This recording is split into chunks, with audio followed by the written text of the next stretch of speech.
we are going to create a tutorial on how to do digital drawing. So I've been doing these on a commission basis.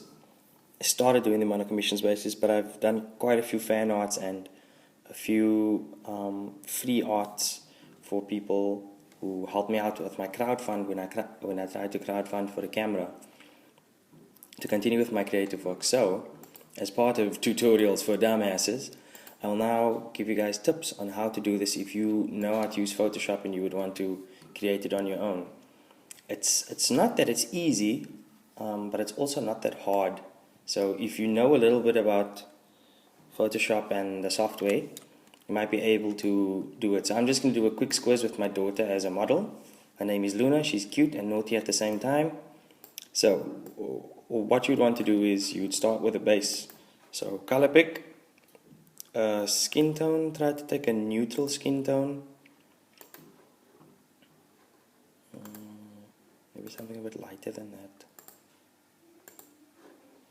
I wonder why it's so dark. Anyway, you can always adjust that later.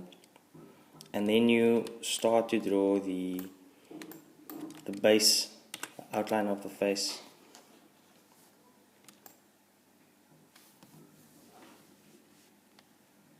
And I'm obviously using the pen tool for those that really don't know the tools in Photoshop. This is the tool that you'll use for many things that have to do with drawing, unless you have a Wacom or something like that. If you have a Wacom, then if you have a drawing tablet like that, then you will obviously use something like that. But for things like this, deep etching and creating shapes, you definitely want to be using the pen tool because it just gives you more control of everything. You could use the freehand tool if you want to, but it would be very shoddy. And unlike a rasterized layer, you have ultimate control with it. So I'm drawing the points now, but afterwards I will go and make sure that the points are sort of in the place that I would want them to be.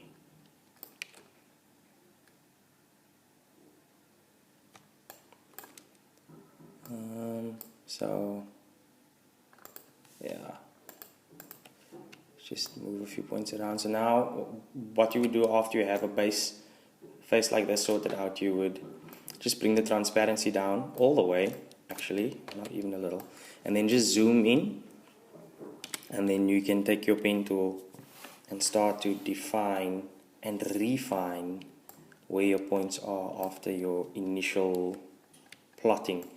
To move the bezier handles, so you can decide, if you keep in Alt, you'll see the icon changes. So if you click it now, it's going to subtract that point away. If you click anywhere on this path, then it will create a new point. And if you alt right click on this point, then it removes the beziers.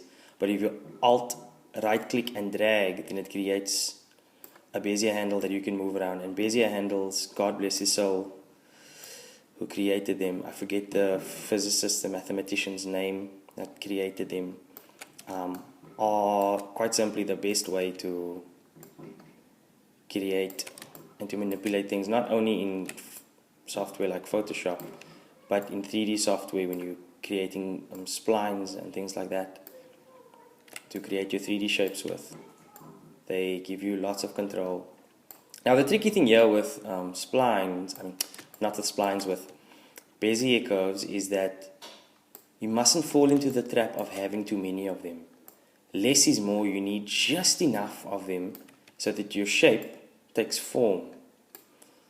Or like for your form to take shape, you could move that around either way. And if you add in too many, just see, if you add in too many, then things become a bit congested and you can't really move your things around to where you need it to be. Look, because you're using the photo as a reference as well, it doesn't need to be exactly as the person's face is. But yeah, I'm also just doing this to show you the relevant tools as well in use. So there you go, that is your base. So Luna has a base of a face. And I will try to not use shortcuts all the time and explain what I'm doing, because I know that I sometimes do work a little too fast. So while I'm doing this, I'll run you down, I'll give you a rundown of some of the tools that I use, the shortcut keys that I use, because I'm not going to the panel over here to still select. V is to select things. If you press V, then it will go to the selection mode. P on your keyboard is to bring up the pen tool, and if you keep in space and you move around with your right mouse button, you pan around your scene. So yeah, that is the face, and we will start working from here, continue working from here.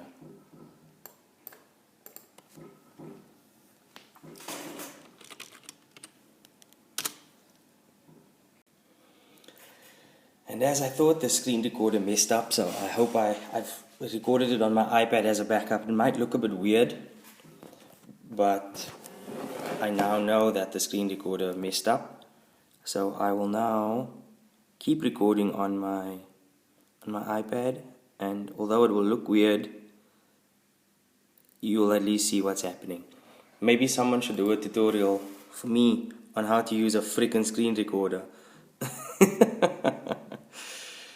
Anyway, let's continue. It's the only way I'm getting this tutorial out is doing it via my iPad, which is a shame. Okay, next. So this shape is your main shape, and you will always come back to this shape for once you choose your skin tone, for skin tone preparations, for skin tone reparation, sorry, when your skin tone maybe goes a bit off, and so forth. It's a bit weird because Luna's got a bit of a funny complexion, so I don't want it to be that weird grey thing, so I want to add some warmth to it. Maybe I should just, if you press Ctrl L, if you press Ctrl L when it decides to work, if you press Ctrl L, you'll bring up the levels. So maybe just try to make it a bit warmer. I really wish Instagram would make the editing that they have, not the filters, the actual editing, as an app on its own, because it's a really cool way to edit stuff. Anyway, I'll see if I'm going to use that as a main color, but for now that's going to be the base. Okay, next what I usually do is the eyes. So usually this was a full length photo, so that's why it's looking a bit pixelated. This is the full length photo that was used. So usually you'd have a bit more detail on the face, but we're going to go with this and we're going to run with it. And I won't put too much detail in here because I just want to show you the basics of doing something like this. So again, it's just a whole lot of pen tool that you'll be using mostly.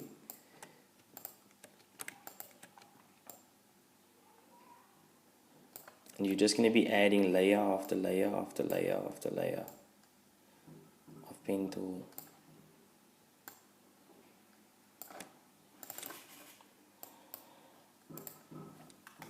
And for the most part, when you start to add in the first few layers, like for example with the eye here, you will be working with things transparent, so it might look like nothing is happening, but things are happening.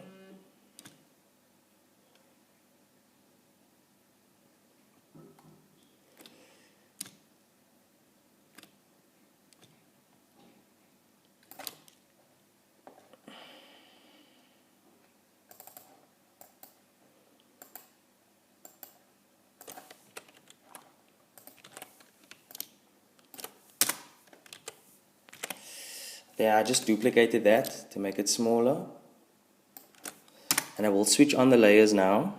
I'll switch on the color of the layers now. just want to fill in the first few shapes, and then from there on I'll color in the shape so you can see what I'm doing.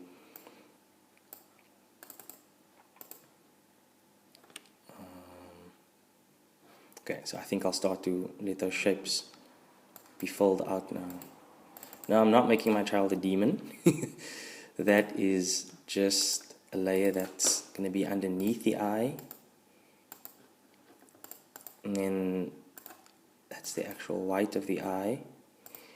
And then we will fix that now for it to fit in with the shape. So there's two ways to do this. You can either draw the shape inside the shape of the pupil, of the iris, sorry, and then you can manipulate that shape. Actually, I'm going to do that.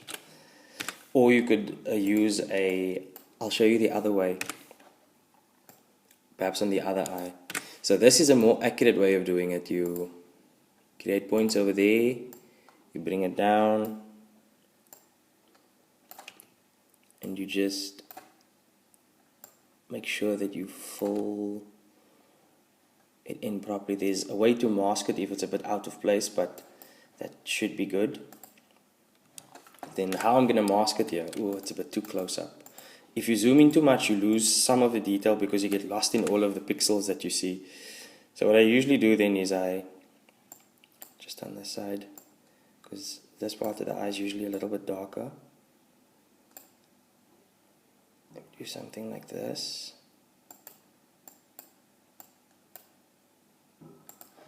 And we'll just put that underneath everything, and then you can see over there, you can already see where some work needs to be done.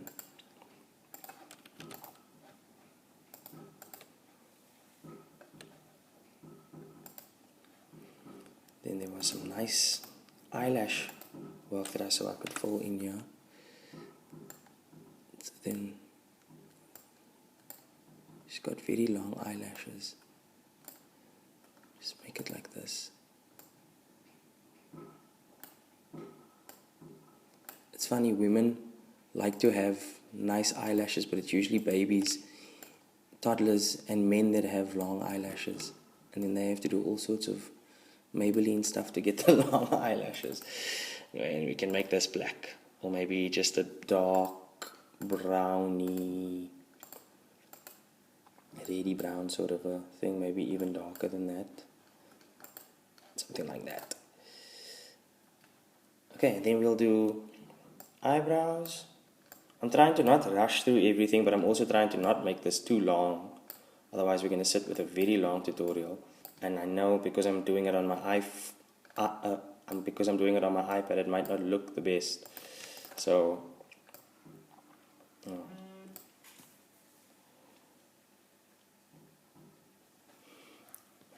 maybe just bring this all the way down. Zoom out a little. So her eyebrows are still in development, so there's not much eyebrows there to work with. Maybe just make sure my beziers are curving correctly. And then I usually choose eyebrow color per project. Maybe I'll go with a color like that. Maybe just make it a little bit lighter so it doesn't stand out too much. And then bring it all the way up. I'm going to have to make it a bit darker than that. And a bit browner than that. So then once you have your eye, things start to fall into place. Usually I just make a line like this over here just to denote that there is a bit of shade here, because you don't want to make people look like pandas. So look, there are Adobe Illustrator illustrators who really illustrate like this really well. So I'm also still learning, and with every digital drawing that I create, even though I've been working in Photoshop for so long, you really start to learn a lot after a while. But yeah, there are certain tips and tricks that I like to share with you that are really cool for doing this. So that is her eye. Then what I usually do with the eye is just duplicate it, and then Control T, flip horizontal, hide this. Okay, hide this away, and then you just move it over to the other side, and then from there you can move things around. Obviously it won't be 100% symmetrical, but it will give you a good starting point for me to work, and then you just move things individually. And you can see after this we already have a lot of things in place. Luna's already looking the part. Okay, during that ad break I fixed her eye on the other side, and let me just duplicate this, give that little highlight, make it very small, make it white.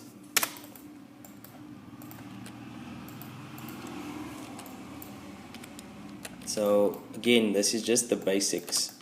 I'm not going to go into too much detail. There's a lot of shading detail that you can also go into. I won't go into that.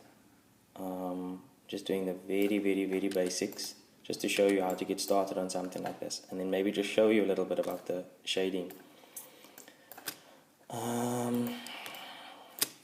Next, let's just get the hair in so she doesn't look like a weird alien without any hair.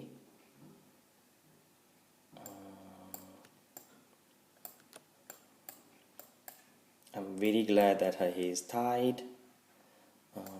You can do nice details if you want to, like things like this, just to sort of show that it's not just a normal shape, that there is some extra detail in the shape. But the thing of this look and feel is you want to make it also the simplicity is also nice of this look and feel. So I try to not add too much detail in hair, but if you want to, you're obviously welcome to add as much friggin' detail as you want to. I'm just giving you guidelines on how to do it and how I do the particular style of things that I do. Just chuck down that opacity. I'm not quite sure where to draw the line for her hair, if you know what I mean, but you can always edit that later if it looks weird. Then just make sure that your beziers aren't too hard, the edges, that they're nice and smooth and they feel organic. Take it all the way to the top. I press Control Shift hard bracket now to take it all the way to the top. And then her hair will be a darkish, brownish, even with a tinge of reddish. Let me check that opacity up. So now it'll look a bit better. Oh, it looks so weird. Maybe I'll make that hair even more darker. Way more darker. Something like that. And then for the pom-pom,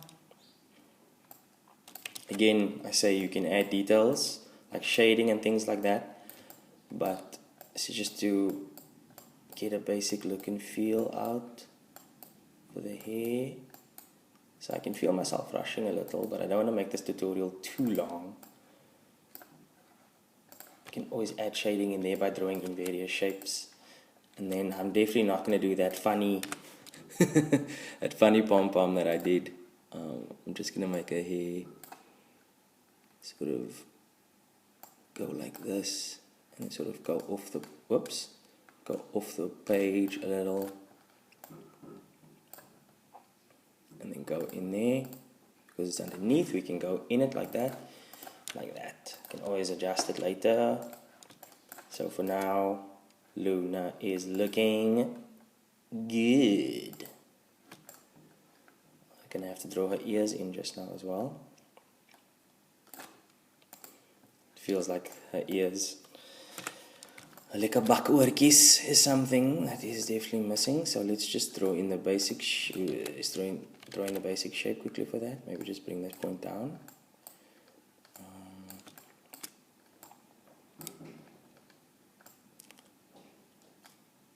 Earlobes like a daddy.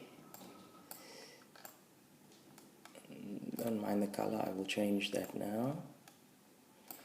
Go in here like this. I will make that just a little bit darker than, maybe not that much darker, just a little bit darker than the main.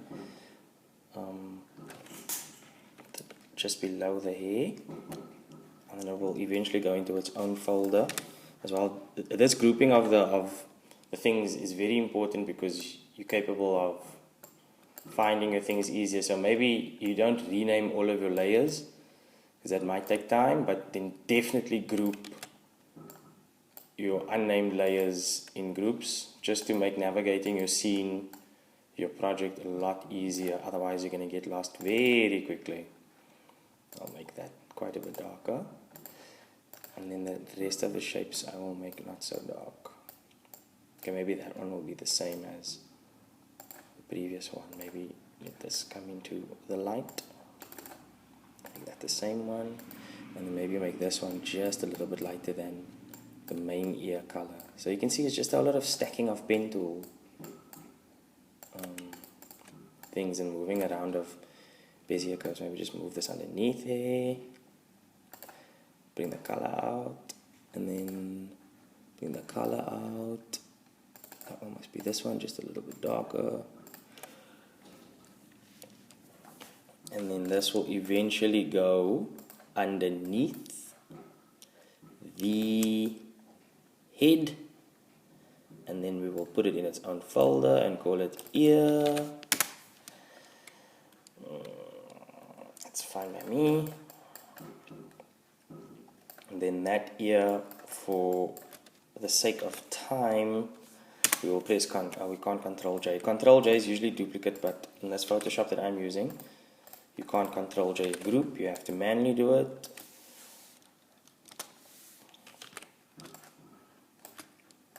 Move the ear over to the other side, and for symmetrical sake I'm just gonna use that ear as her ear, and you will see that she is starting to fill in very nicely the little munchkin. Okay, so for the nose I've got a very easy, not easy, but a standard way that I do the nose, even if the person doesn't have those features per se. I got this from the very first few drawings I did years ago, before I thought that I could make this an actual thing and do it on a commission basis and offer it to people. I created my nose like this because I've got what's known as a flat nose in the community where I'm from.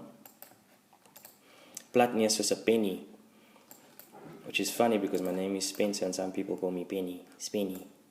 Spenny, give me a penny.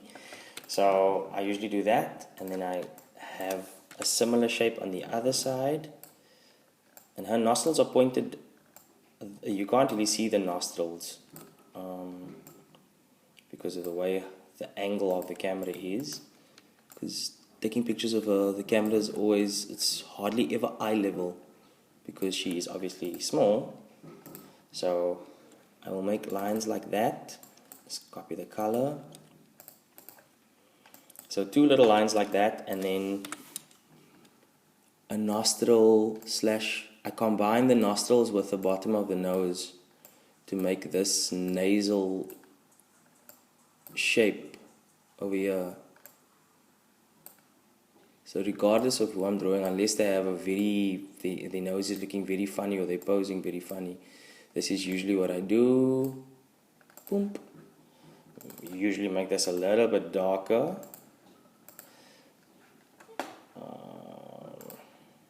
And then that's usually the basic nose. I'm actually going to make that a little bit lighter as well. Maybe just make the side parts a bit darker, and then I think make them the same color. Then just have a look at that. It's a little bit too dark. Maybe like that.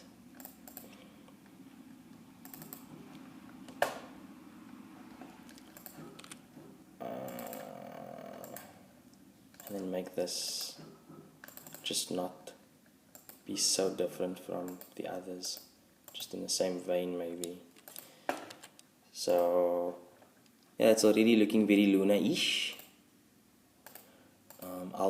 I won't show shading, but I will definitely just do this here because it's prominent because she's smiling, and then maybe just add some blusher. And then she's actually wearing lotion on her face here, so that's actually not highlights, that's actually the lotion that is giving that highlight. I actually haven't done teeth before in an open mouth with the drawings, because I usually do adults. This is the first kid that I'm doing, and we don't like to smile because we're thinking about a lot of stuff and going through existential crises. So let's just put that in a folder. Nose, hey, I said nose. Another important thing, save often. Save often, often, often. You don't want to lose your file, especially like this laptop that I have now. It's a very old laptop. I'm surprised I'm capable of doing the things that I do with this whole thing. It's got tape stuck to the bottom, keeping the battery in place. So even if you have a fast machine, make sure that you save often. Just to cover yourself. You don't want to be in a position where you've been working on something for a while and then you lose your work in a silly way because you did not save. So she's got a bit of a squirtle going on here with her lips. Squirtle, squirtle. Because she is smiling and it's thinning out her lips. So just hide that. Color pick a color. If you make that a bit lighter.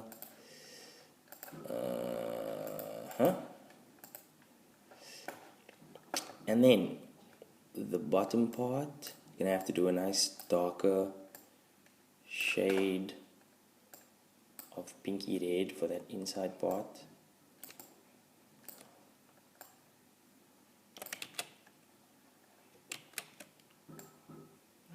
So you'll see I'm trying to not use so many points. Sometimes you have to add in just an extra point here and there just to make sure that you get your continuity.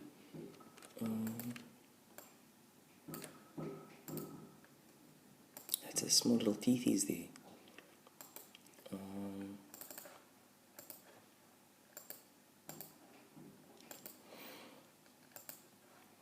And then just gonna do this shape here. Have to make put it in here behind everything. Make it that dark because it's gonna stand out a lot if I make it that dark. Might look a little funny, but we'll make it work. And then we'll make another pinkish layer over here. I'll just leave out the bottom teeth for now. Hide this away, get a nice pinkish, lightish pinkish color in there. Sorry, I'm speaking under my breath. You probably didn't hear half of what I said there now. Let me just see what that looks like. Looks funny. This must probably be just chuck the opacity, yeah, something like that. Opacity down as well. And we're just going to add in those teethies.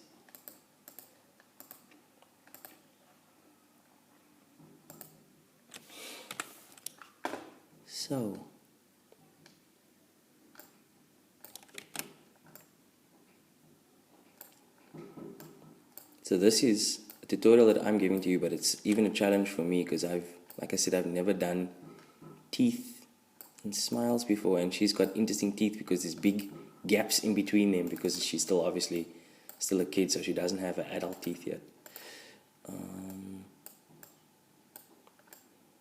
So again, it's just a whole lot of shape drawing.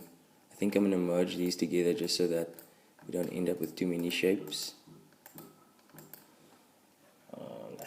These teeth are obviously going to have to go below the main lips, and these shapes will have to go below here.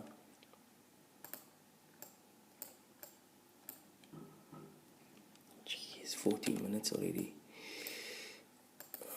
So I'm recording this in stages because I'm so scared that I miss something or something crashes, some or the other thing like that.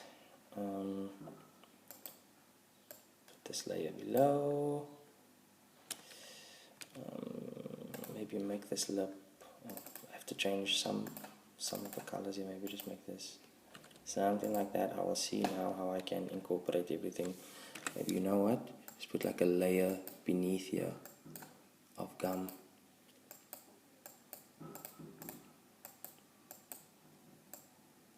Something like that, which will be maybe a lighter pink. A lighter pink. Yeah, something like that. So I'm also learning here on this side. This is gonna have to be, the stuff over here is gonna have to be even more lighter because it's gonna look weird. 54, 54. So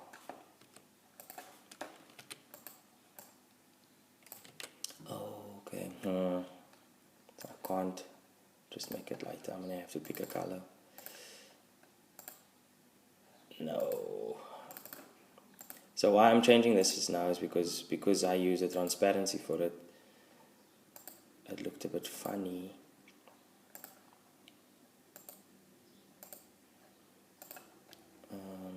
Because there's overlapping colors underneath it. So maybe not the best way to do stuff, but yeah, we'll see what it looks like now. I think that top lip is a little too dark.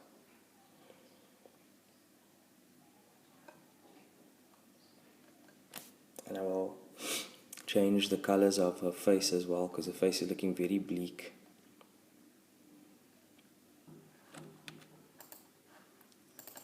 Can actually do all of that in post though, afterwards.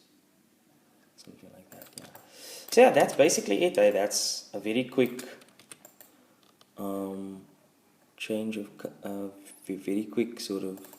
If I change this now, it's going to make everything look weird because the colors are sort of adjusted to that. But I will make it warmer afterwards. I'll hike up the saturation and stuff. So that's a basic on how to do a digital drawing for something like this. I will show the end result properly, not on this iPad video that I'm recording. So the frames after this, you'll see what it looks like on screen, and I'll zoom into a few places. So yeah, there's obviously a lot of other details that I usually put in to stuff like this, that goes into this, like the shading and things like that. If I have to bring this up again, you can see there's lots of, let's maybe just do this one piece of shading. There's a lot of shading happening that can happen here. But I've already spent so long just doing the basic shape for you guys.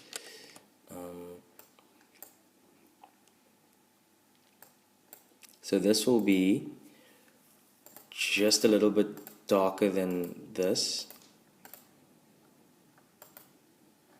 Let's have a look. Something like that. So you see that already makes a big difference to this piece that looked a little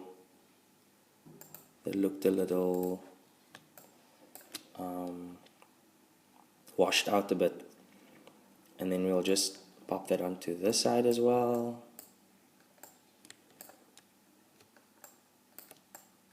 Maybe not make it so thick as it is on there.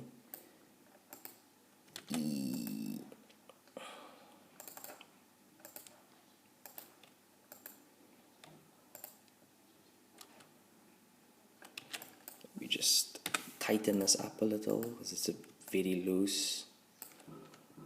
Make it go in there, make it go in there. Pardon me. So yeah, as you can see, I'd say this portrait is about 50% done. There's a lot of things that can still happen, that should happen for something like this. Lots of shading that needs to happen. But you have the basic gist of what happens and what goes down. So the next images you see will be a little bit more added to it. So yeah, thanks for watching, and please do subscribe and like if you want to see more things like this.